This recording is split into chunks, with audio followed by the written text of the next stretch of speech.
Story 1. The Omen of Death. It was a story that would haunt me for the rest of my days. I was just a kid, barely 10 years old, when the nightmare began. My grandmother had been battling lung cancer for over a year, and despite endless hospital visits and rounds of traditional Chinese medicine, her condition only worsened. She withered away, a shadow of her former self, crying out in agony during those dark nights when the pain was too much to bear. We, her helpless family, could only watch in despair. My grandmother had always adored my father, but her affection for me grew even stronger after my birth. Her illness forced her into the hospital, and I would often sit on our doorstep, waiting for her return, tears trickling down my cheeks. Deep inside, I knew she missed me just as much as I missed her. At that tender age, I had yet to comprehend the concept of death. In my innocence, I believed that death was just another journey, and one day, she would come back home. Then came that fateful night, a night that still sends shivers down my spine. I awoke suddenly, my heart pounding, enveloped in a suffocating sense of dread. I had been sleeping on my own for a while, but I had never felt fear like this before. In the darkness, a faint glow emanated from my parents' room. My father later told me he had been awakened by a strange jingling of keys outside the window, prompting him to investigate. He turned on the light, but no one was there. Terrified, I rushed to my parents' room, seeking refuge with them. Just as I arrived, the telephone rang, breaking the eerie silence. It was my aunt, the one who had been caring for my grandmother that night. Her voice trembled as she delivered the chilling news. My grandmother was slipping away, and we needed to hurry to the hospital. We arrived at the hospital in a frenzy. In her room, a handful of family members were gathered, desperately trying to ease my grandmother's suffering by washing her feet and hands with warm water. I was just a child, and they shielded me from the grim reality unfolding before us. I found myself alone in another room, sitting on the sofa, my heart heavy with unease. Then, abruptly, the lights dimmed and extinguished. I could hear muffled voices from the other room, where someone whispered, "It must be a blown fuse. Big brother, go check it out." But before he could move, the lights flickered back to life. Less than a minute passed, and the room plunged into darkness once more, only to be followed by an eerie, brief flicker of light. The silence was shattered by a cacophony of anguished wails from the room next door. My grandmother had drawn her last breath, and amidst the mournful cries, the flickering lights remained, never to go out again. It was a night I would never forget, a night that left me with a chilling realization that death, like the flickering lights, could never be truly extinguished. Story 2. The Midnight Passenger. The night had grown thick with darkness, and the weary taxi driver contemplated calling it a night. But that lingering thought of one more fare gnawed at him, and he couldn't resist the allure of a few more bucks in his pocket. The city streets were eerily deserted, a stark contrast to their daytime bustle. He navigated the empty roads, his thoughts drifting like fog when a figure materialized ahead, spectral and unsettling. The beckoning hand sent shivers down his spine.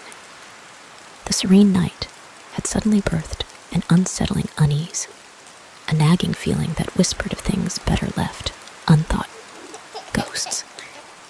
Yet, despite the creeping dread, he stopped for her. She slipped into the back seat, her presence hauntingly quiet, and with a voice as sorrowful as the howling wind, she uttered, To the crematorium, please." A shiver coursed through the driver's veins, a phantom of dread that seemed to chill him to the core. Could she be? He dare not finish the thought. He couldn't. Regret clawed at him, but his only option was to speed to her destination.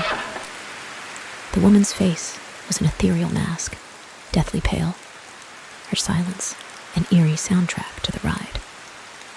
The driver's nerves grew increasingly taut, like strings on the edge of snapping. When they neared her ominous destination, he concocted an excuse, his voice trembling. "I'm sorry, miss, but it's a bit tricky up ahead. Can't turn around there. It's right around the corner. You can walk from here." She nodded, and in a voice as cold as the moonless night, she asked, "How much will that be?" The driver hastily replied, "Forget it. It's on the house.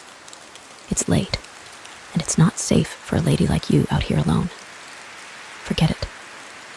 "But that wouldn't be fair," the girl whispered quietly.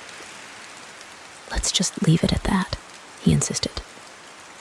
The woman offered no more resistance, merely saying, "Thank you," as she opened the car door. The driver turned, ready to speed away, but there was no familiar click of the door closing. He glanced back, and she was gone, vanished into the obsidian night. Panic clawed at him. He scanned the back seat, empty. He peered in every direction, but she had simply evaporated into thin air. His curiosity was his downfall. He abandoned the wheel, inching closer to the still open door. Could she have slipped away so quickly? Or was she? He couldn't finish the thought. As he turned to leave, a hand, drenched in gore, fell upon his shoulder. His heart froze, his breath caught, and he pivoted to find the woman, her face drenched in blood, standing before him, speaking with an unholy calmness. "Dude, next time, please avoid parking near a ditch." Story 3. Lost and Found. One day, a man received a mysterious phone call at work. The voice on the other end uttered only one sentence: "You've lost something at home." After rushing home, the man turned his house upside down, searching high and low. His ID, bank cards, phone, wallet. Nothing was missing. He began to suspect it might be a prank by someone. That night, as he slept, a chilling voice whispered in his ear, "You've lost a key." Story 4. The Scarlet Room.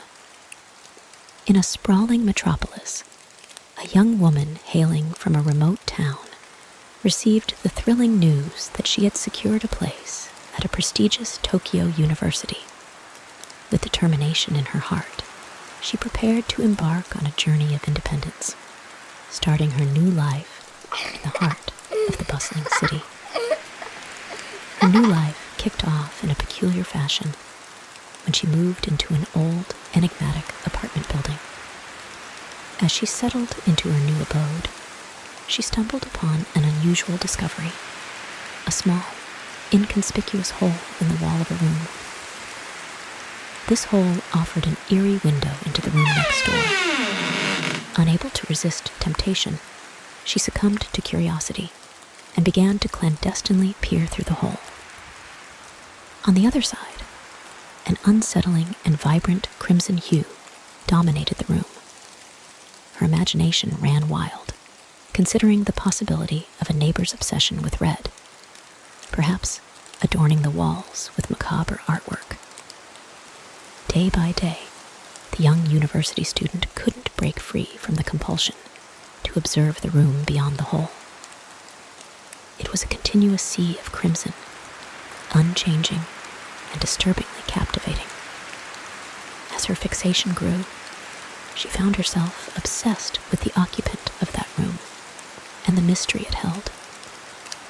Driven to the brink of her curiosity, the young woman could no longer contain herself and confronted the enigmatic apartment landlord. kind of person dwells in the room next door?" she inquired cautiously. The landlord's response sent a shiver down her spine. "The occupant of that room doesn't come out too often. Maybe it's because he has red eye." Did you like these stories? Lady NoSleep heard these tales from my friend and wrote them into stories myself. Please like and subscribe for more scary and horrific stories.